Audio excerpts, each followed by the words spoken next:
नमस्कार दोस्तों, ओम नमः शिवाय। कैसे आप सभी?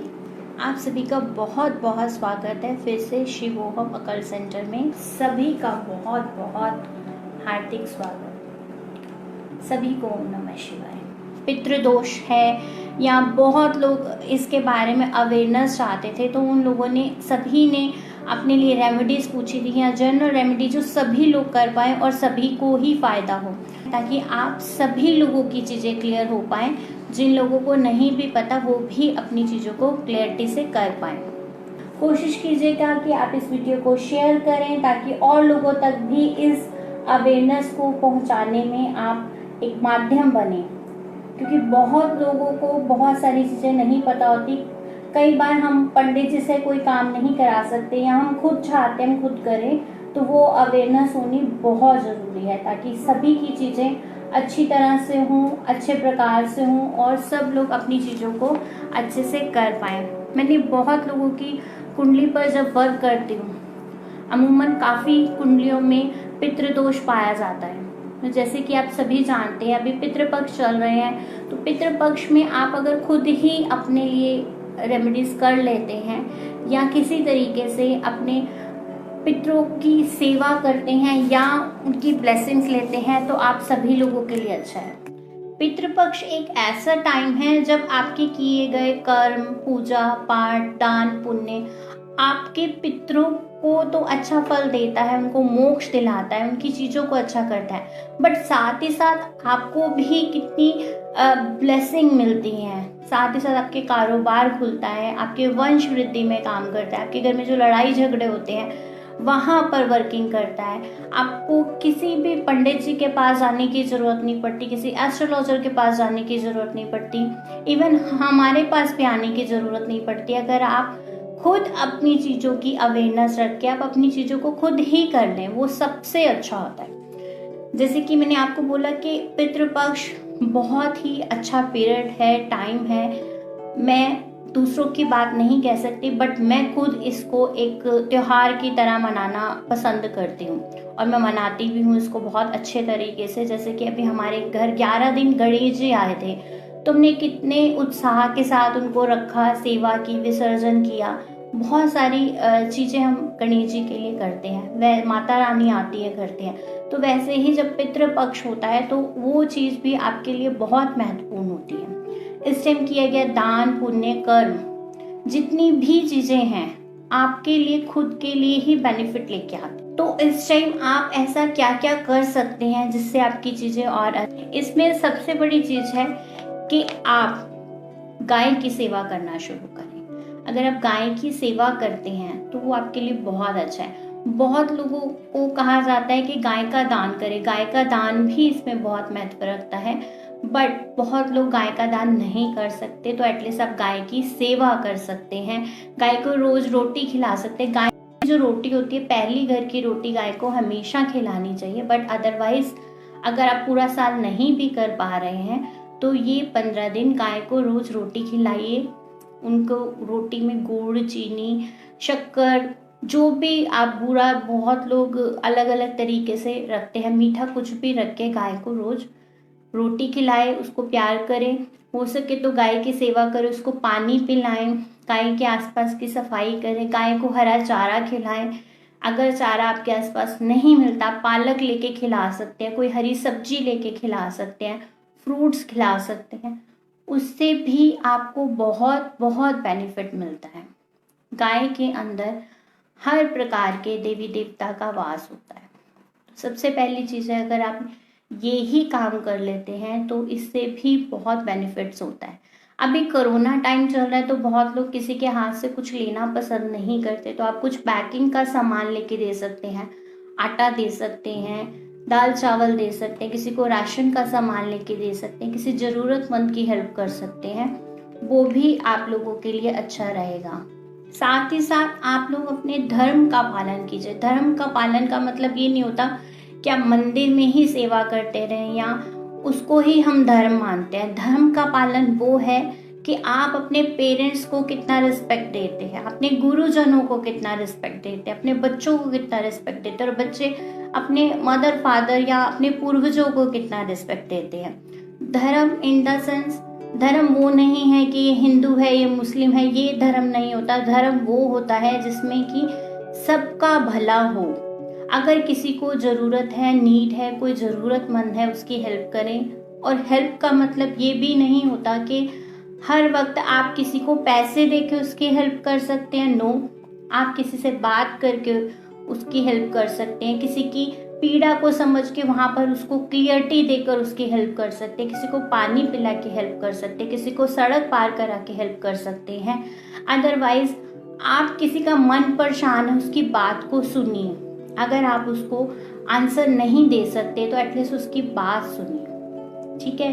अगर पॉसिबल है आप उसको सही रास्ता दिखा सकते हैं तो ज़रूर दिखाइए। अगर नहीं दिखा सकते तब भी आप उसकी बात को सुनिए, उसको धीरज बनाइए, उसको पानी पिलाइए, उसको ब्लेसिंग दीजिए। और कुछ नहीं, आप पेड़ पौधों को पानी पिलाइए, ताकि आपके अंदर वो धर्म की प्रवृत्ति होती है। मगर कभी कभी ऐसा होता है कि हमारे जीवन में इतने उतार चढ़ाव चल रहे होते हैं कि हम अपनी खुद की डेफिनेशन सबसे पहले भूल जाते हैं कि हम इस जीवन में क्या करने आए हैं, क्या कर रहे हैं, किस तरीके से कर रहे हैं। तो अपने धर्म का पालन जरूर करें। सबसे बड़ी बात जो मैंने आपको बोली थी कि कुछ इसमें रेमेडीज हैं, कुछ आप इसमें चीज़ें कर सकते हैं। बहुत लोगों के लिए बोला जाता है कि पितृदोष में हर किसी का पितृदोष अलग अलग तरीके से होता है, बट मैं आप लोगों को बिल्कुल मिली जुली रेमेडीज बता रही हूँ ताकि आप सब अपनी चीज़ों को कर सके। जैसे कि मैंने बोला था कि गौदान से आपको मुक्ति मिलती है, आपके पितरों को मुक्ति मिलती है। सबसे पहले जब भी आप गाय का दान करते हैं तो आपके पितरों को मोक्ष मिलता है, साथ ही साथ आपको भी मुक्ति मिलती है किसी भी संकट से। जब आप कोई आपसे ऐसा बड़ा कर्म हो जाता है, अदरवाइज वैसे भी कोई आपने गलत काम किया और आपको पता है वो बहुत बड़ी गलती थी, अगर आपको उसके पाप से भी मुक्त होना होता है तो आप गौ का दान कर सकते हैं। अब पॉसिबल नहीं है कि हर कोई गाय का दान कर सके। पहले राजा महाराजा के टाइम सब लोग गाय का दान करते थे, बट अभी पॉसिबल नहीं है। तो जितनी आपकी श्रद्धा है आप उतने पैसों का दान करके किसी भी गौशाला में जाके उतने पैसे गौशाला वाले बंदे से बात करके गाय को हाथ लगा के उतने पैसे दे सकते हैं कि मेरी इतनी समर्था है, मैं इसी समर्था में अपनी गाय का दान कर रहा हूँ। या फिर आप एक छोटी सी, इतनी सी छोटी सी 500-600 रुपये में गाय आ जाती है, चांदी की गाय जो कम से कम इतनी हो, एक अंगूठे जितनी, इतनी, ठीक है, इतनी थम जितनी, एक गाय लेके उसको किसी भी धर्म स्थान पर या किसी मंदिर में स्थापित करवा दीजिए। या फिर चांदी की गाय को आप अपने घर के पूजा घर में या अपने घर के मंदिर में रखें और रोज उसकी पूजा करें, तो उससे भी आपके पितृदोष में आपको मुक्ति मिलती है, प्लस आपके पितरों को मुक्ति मिलती है, प्लस आपकी खुद की चीज़ों में आपको क्लैरिटी आती है। साथ ही साथ बात करें, इसमें एक और रेमेडी है, वो है भूमि का दान। जी हाँ, बिल्कुल, भूमि का दान भी आप कर सकते हैं। अभी सब लोग बोलेंगे हम लोगों के पास अपनी ही रहने के लिए घर हो, बहुत बड़ी बात है, आजकल बहुत महंगाई का टाइम है, तो भूमि का दान हम कैसे कर सकते हैं। बहुत लोग मंदिर के लिए भूमि का दान करते हैं, किसी धर्म स्थान के लिए भूमि का दान करते हैं। जिनकी कैपेसिटी है वो कर सकते हैं। जिनके पास कैपेसिटी नहीं है भूमि के दान में, वो क्या कर सकते हैं, एक मिट्टी के गमले में मिट्टी भरें, और जब मिट्टी आप उसमें भर रहे हैं तो भगवान श्री विष्णु जी का ध्यान करते उस गमले में मिट्टी को भरें और उसमें कोई भी पौधा लगाएं और किसी भी मंदिर या धर्म स्थान में उस गमले को लगा कर आपने भूमि मतलब मिट्टी, मिट्टी मतलब कि माँ धरा, तो आपने इस तरीके से भी माँ भूमि, माँ धरा का आप मिट्टी को भी दान में यूज कर सकते हैं। उस गमले को या उस कैरी को आप मंदिर के आंगन में लगा सकते हैं या किसी भी धर्म स्थान के आसपास की जगह पे लगा सकते हैं, ताकि आपकी भूमि का दान हो पाए। साथ ही साथ ये बहुत ही अच्छी रेमेडी है, इसको करने में आपका बहुत ज़्यादा खर्चा नहीं होता। और आप कोशिश कीजिए कुछ पैसे, 5 रुपये 10 रुपये, आप ये सोच के कीजिए कि ये भूमि के दान का है, वहाँ की आप जरूरतमंद लोगों को दान कर सकते हैं, या फिर उस मंदिर या धर्म स्थान की दान पेटी में भी डाल सकते हैं। ऐसा करने से आपको हर मनवांछित फल की प्राप्ति होती है। साथ ही साथ भूमि से अगर हम बात करें तो आपके जीवन में स्टेबिलिटी आएगी, इससे आपकी आर्थिक समृद्धि बढ़ेगी। साथ ही साथ आपके जितने भी घर संबंधी हडल्स होते हैं, जितने भी आपके घर में कलेश रहते हैं, गुस्सा है, चिड़चिड़ाहट है, या घर से संबंधी जितने भी आपके रिश्तों में दरारें आती हैं, वहां पर आपको ये प्रॉब्लम में हल मिलेगा कि आपकी चीजें अच्छे से होंगी। आगे हम बात करते हैं तिल का दान। अगर आप पितृपक्ष में तिल का दान करते हैं तो उससे क्या होता है, आपके ग्रह अच्छे होते हैं, आपके नक्षत्र अच्छे होते हैं। जब आप काले तिल या सफेद तिल, कोई भी तिल ले सकते हैं, उसे आप भगवान शिव पर चढ़ाएं जल में मिक्स करके। आप उन तिलों को पानी में मिक्स करके सूर्य नारायण भगवान को चढ़ा सकते हैं। आप तिल में पानी मिक्स करके आप पीपल पे पेड़ पे चढ़ा सकते हैं। अदरवाइज आप किसी बहते हुए जल में, नदी में भी इस तिल का यूज कर सकते हैं। ठीक है जी। आगे हम बात करते हैं स्वर्ण का दान। बहुत लोग बोलेंगे सोना तो अभी बहुत ज्यादा महंगा है और इतना महंगा सोना है, हम कैसे दान करें, हम खुद ही खरीद ले, बहुत बड़ी बात है। मगर जो लोग स्वर्ण का दान कर सकते हैं तो वो बहुत ही अच्छा है। स्वर्ण का दान करने से आपको कर्ज से मुक्ति मिलती है। अगर आप ज्यादा नहीं कर सकते, बिल्कुल छोटू सा सोने का दान कर सकते हैं, आपको कर्ज से मुक्ति मिलेगी। अगर आप सोने का दान नहीं कर सकते तो फिर आप गुड़ का दान कर सकते हैं, क्योंकि आपको मैंने दो ऑप्शन दे दिए हैं। जो कोई जो कुछ करना चाहे वो कर सकता है। सभी लोग वीडियो को जरूर से शेयर कीजिएगा। अगला हमारा दान आता है घी का दान, या जिसको कि हम बोलते हैं घृत का दान। घृत, बहुत लोग समझेंगे घृत क्या है। घृत संस्कृत वर्ड है। बहुत सारे संस्कृत के हमारे वर्ड्स होते हैं जिनको हम हिंदी में ट्रांसलेट कर लेते हैं। घृत यानी कि घी, देसी घी, गाय का देसी घी जो होता है दूध का बना, अगर आप उसका दान करते हैं तो वो भी आपके लिए बहुत अच्छा होता है। आपके पारिवारिक जीवन में वंश वृद्धि में बहुत मदद करता है। तो आप घी का दान कीजिए। और सबसे बड़ी बात है, जिस भी घी का आप दान करेंगे, मतलब गाय के घी का जो दान करेंगे, अगर वो कटोरी में है तो कटोरी समेत कीजिएगा, किसी डिब्बे में है तो डिब्बे समेत कीजिएगा। वो बर्तन आपको वापस घर पर नहीं लेके आना। और जरूरी नहीं है ये सब चीजें आप मंदिर में ही दान करें।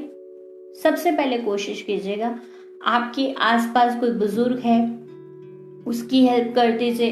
अदरवाइज कहीं और अगर आप कर सकते हैं, कोई अनाथालय है वहां हेल्प कर दीजिए, कोई नेत्रहीन जगह है वहां कर दीजिए। कोई जरूरतमंद लोगों की सबसे पहले आप लोग हेल्प कीजिएगा।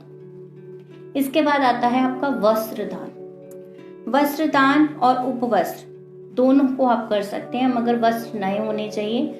फटे पुराने वस्त्रों का दान नहीं करना। अगर आप वस्त्र का दान करते हैं तो आपकी प्रोस्पेरिटी अच्छी होती है। ठीक है जी। आगे आ जाता है आपका धान का दान। धान का दान आप अलग अलग तरीके से कर सकते हैं, जैसे किसी भी तरीके के अनाज हो गए, दालें हो गई, चावल, गेहूं, इस तरीके से। इसमें आपको दो तरीके से फायदा होता है, एक वंश वृद्धि, दूसरा आपके पैसों की बढ़ोतरी। दोनों ही चीजों में ये वर्किंग करता है। जैसे कि मैंने आपको बोला था कि एक चीज और आप दान कर सकते हैं, गुड़ का दान या फिर शहद का दान। अगर आप गुड़ का दान करते हैं और शहद का दान करते हैं, इससे पितृ हमेशा विशेष प्रकार की इनको संतुष्टि होती है, खुशी मिलती है, एनर्जीज मिलती है। जैसे कि बहुत बार मैंने आपको बताया है कि गुड़, शहद, ये सब चीजें पिता को दर्शाती हैं, तो ये पितरों को भी दर्शाती हैं। अगर आप इस चीज का दान करते हैं तो इससे फायदा ये होता है आपको कि आपके पितृ बहुत जल्दी संतुष्ट होते हैं, आपकी जो सन की वाइब्रेशंस बहुत अच्छी होती हैं, प्लस आपका बाहरी जगत से बहुत अच्छे से जुड़ाव होता है। और आपको बहुत लोगों के जो सरकारी नौकरियों के लिए हमसे पूछते हैं कि सरकारी जॉब नहीं लगती है, सरकार का काम नहीं होता है, तो सरकारी जगह पर जिनकी भी सरकारी जॉब होगी या जिनको भी सरकार संबंधी परेशानियां आती हैं, वहाँ पर लोगों को इस प्रॉब्लम से छुटकारा मिलेगा। आगे आ जाता है रजक का दान। रजक यानी कि चांदी। अब चांदी का भी दान कर सकते हैं। चांदी का दान करने से आपकी फैमिली में स्टेबिलिटी आती है, फैमिली मजबूत होती है। बहुत लोगों के घरों में जो झगड़े रहते हैं हस्बैंड वाइफ के, बच्चों के साथ, माता पिता के साथ, भाई भाई के साथ, वहाँ पर वो एकता का एक पौधा जैसे कि बोलते हैं खिल जाता है, फूल खिल जाते हैं। इस तरीके से आपके रिश्ते मजबूत हो जाते हैं। और बहुत लोग जो चांदी का दान नहीं कर सकते वो दूध का और चावल का दान करें। जिनके अंदर अगर कैपेसिटी नहीं है कि कुछ चांदी का दान करें, चांदी सोने से काफ़ी सस्ती पड़ती है, बट अगर उसके लिए भी किसी को महंगा लगता है तो आप चावल और दूध का दान दीजिएगा। अगर आगे आ जाता है हमारा लवण का दान। लवण मीन्स नमक। जो लोग राशन का सामान देते हैं, चावल, चीनी, आटा, जो भी समथिंग, नमक का दान जरूर कीजिएगा, क्योंकि नमक के बिना दान हमेशा अधूरा रहता है। अगर आप नमक का दान करते हैं, बहुत लोगों को ऊपरी की परेशानियां होती है, प्रेत की, आत्माओं की, नेगेटिविटी की। बहुत ज़्यादा लोगों को नेगेटिविटी की प्रॉब्लम्स होती हैं, या उनको लगता है कि किसी की टोक लग गई, किसी की नज़र लग गई, या ऊपरी जैसे कि भूत प्रेत, जो लोग बहुत समथिंग बोलते हैं। अगर किसी को ऐसी प्रॉब्लम है तो वो नमक का दान करे। नमक के कुछ पैकेट खरीदे किसी मंदिर में, गुरुद्वारे में, या जहाँ पर लंगर लगता है, या जहाँ पर भी आप दान कर सकते हैं। किसी भी तरीके से बहुत सस्ता पड़ता है, वो आप दान कर सकते हैं। आगे आ जाता है फिर जल का दान। देखिए, जल का दान महादान, अन्न का दान महादान और रक्तदान महादान, ये 3 दान ऐसे हैं जिससे कि किसी के जीवन में, किसी की ऊर्जाओं में संचार उत्पन्न होता है। अगर आप किसी को जल पिलाते हैं तो उसकी बॉडी में पॉजिटिविटी आती है, उसकी बॉडी में एकदम फ्लो बढ़ता है, साथ ही साथ उसके अंदर एक ऊर्जा आती है। ठीक है, रक्त संचार में बहुत हेल्प करता है। रक्तदान अगर किसी को कभी कोई करता है तो मरते हुए को आप जीवन दान दे सकते हैं। किसी के जीवन में आगे उसको जीवन चलाने में उसको हेल्प करते हैं। अगर हम बोलते हैं अन्नदान, अन्नदान से भी क्या होता है, आपकी ऊर्जाएं बढ़ती हैं, आपको पॉजिटिविटी आती है। पॉजिटिविटी इन द सेंस, जब कोई भूखा है वो खाना खाएगा, उसके अंदर एनर्जी आएगा, पॉजिटिविटी आएगी, जीने का एक उसको सहारा मिलता है। तो ये 3 दान महादान कहे गए हैं। मगर जल का दान, जब भी आपके पितरों के नाम पे बहुत लोग बोलते हैं जल चढ़ाएं। जल से तर्पण भी होता है। बिना जल के जीवन नहीं है, चाहे हम जीवित हैं चाहे हम मृत हैं। जीने के लिए भी जल की बहुत आवश्यकता है और मरने के बाद भी जल की बहुत आवश्यकता है। हम जब भी कोई तर्पण किया जाता है वहाँ पर जल का इस्तेमाल होता है। जब भी कोई पूजा पाठ की जाती है उसमें भी जल का इस्तेमाल होता है। तो जल बहुत ही ज़रूरी है। तो सब लोग कोशिश कीजिए इन 15 दिन में भगवान सूर्य नारायण को अपने पितरों के नाम से जल जरूर चढ़ाएं, क्योंकि जो पूरा एक साल होता है उसकी अवधि बहुत लंबी होती है। और हम लोगों को क्या, हम लोग जब भी खाना खाते हैं, कुछ भी करते हैं तो पानी हमेशा पीते हैं। तो ऐसे हमारे पितरों के लिए हमें जल जरूर देना चाहिए। बहुत लोग अगर श्राद्ध नहीं कर सकते, किसी तरीके से कोई चीज़ नहीं कर सकते, तो अपने पितरों के नाम से जल जरूर चढ़ाएं। जब भी आप जल चढ़ाएंगे या जल देंगे, उनके लिए अर्पण करेंगे, तो आपके मन में शांति आएगी। उन लोगों को तो शांति आएगी, आपके मन में शांति आएगी, प्लस आपके जीवन में मनी का फ्लो बढ़ जाएगा। साथ ही साथ एक चीज और आप कर सकते हैं, गंगा जल। गंगा जल को बहुत ही पवित्र माना गया है, बट मैंने वाटर का इसलिए पहले बोला कि बहुत घरों में गंगा जल उपलब्ध नहीं होता, तो वाटर का कर सकते हैं दान। अगर आपके पास गंगा जल है तो 100% आप किसी ना किसी को, जैसे हम बोलते हैं भगवान शिव पर पानी में थोड़ा सा गंगा जल भी मिक्स कर लेते हैं, 2 बूंद भी, तो सारा पानी गंगा जल बन जाता है। अगर आप किसी को पानी पिला रहे हो उसमें 2 बूंद गंगा जल वाटर मिक्स करके अगर देते हैं तो वो पीते ही उसको एक शांति तृप्ति ऑटोमेटिक आ जाती है। ये माँ गंगा का ही आशीर्वाद है। ऐसे जब आप अपने पितरों के नाम से जल चढ़ाते हैं, तर्पण करते हैं, उसमें आप 2 बूंद या जितना भी आप मिक्स करना चाहते हैं गंगा जल मिक्स करके अगर करते हैं तो आपके पितरों को बहुत जल्दी शांति और मुक्ति मिलती है, आपको ब्लेसिंग मिलती है, आपके मनी का फ्लो बढ़ता है। आप लोगों ने सुना होगा कि भगीरथ जी ने गंगा जी को भगवान शिव की जटाओं द्वारा बुलाकर स्वर्ग से धरती पर बुलाया था। किस लिए बुलाया था? अपने पितरों की मोक्ष की प्राप्ति के लिए। तो जो लोग कुछ भी दान नहीं कर सकते, कुछ भी किसी तरीके से कर्म कांड, पूजा अर्चना, दान पुण्य कुछ भी नहीं कर सकते, सिंपल गंगा जल से अपने पितरों का तर्पण कर दीजिए, गंगा जल भगवान शिव को चढ़ा दीजिए, गंगा जल से आप सूर्य नारायण भगवान को चढ़ा दीजिए। तो इसमें कोई आपका खर्चा नहीं है, बहुत ज़्यादा आपकी मेहनत नहीं है। इससे भी आपके पितृ प्रसन्न होते हैं, क्योंकि जैसे कि भगवान जी हमारे भाव देखते हैं वैसे पितृ भी हमारे भाव देखते हैं। ऐसा नहीं है कि हम लोग या हमारे पास पैसे नहीं है या हम कर नहीं सकते, सब लोग कर सकते हैं, मगर अदरवाइज कुछ लोग ऐसे होते हैं या कुछ लोगों की परिस्थिति इस तरीके से हो जाती है या किसी सरकमचांस की वजह से वो सेम डे सेम चीज़ नहीं कर पाते। तो ये उनके लिए अगर वो गंगा जल के साथ भी तर्पण कर देते हैं तो भी उनके पितरों को मोक्ष की प्राप्ति होती है। तो इसीलिए मैंने बोला था कि आज की वीडियो प्लीज़ आप कृपा करके सभी लोग शेयर करें। आप 5 ग्रुप, 10 ग्रुप, 1 ग्रुप, एनीथिंग आप अपने नियर डियर सभी को शेयर करें, क्योंकि जो ये पितृ दोष है बहुत बड़ा दोष होता है। वो इसलिए होता है हम जाने अनजाने अपने बड़ों का अनादर कर देते हैं या किसी भी वजह से, और उसका भुगतान हमारे कार्मिक अकाउंट में जमा हो जाता है और वो भुगतान हम लोगों को करना ही पड़ता है, बाय हुक बाय क्रूक। अच्छा और बुरा इंसान की कोई डेफिनेशन नहीं होती, हर इंसान अच्छा होता है। उसका समय, देश, परिस्थिति, काल और किस स्थिति से वो गुजर रहा है वो उस पर निर्भर करता है। बट जो हमारा कार्मिक अकाउंट है वो कुछ नहीं देखता। भगवान ने हमें स्वतंत्रता दी है हर चीज़ के लिए, कर्म करने के लिए हम स्वतंत्र हैं, मगर फल भुगतने के लिए हम स्वतंत्र नहीं हैं। उसके लिए जो हमने कार्मिक अकाउंट अपने लिए तैयार किया है वो हमें 100% भुगतना ही पड़ता है। तो आज की वीडियो को आप लोग ज़रूर शेयर कीजिएगा ताकि आप सभी के साथ साथ और भी बहुत लोगों की चीज़ों में उनको एक गाइडेंस मिले। साथ ही साथ मैं बात ये भी कहना चाहूँगी, अगर कुछ लोग पीपल का पेड़ लगा सकते हैं तो पीपल का पेड़ ज़रूर लगाएं, उसकी सेवा करें, पानी से उसको सींचें, ताकि वहाँ पर भी आप लोगों की चीज़ें अच्छे से हो पाएँ।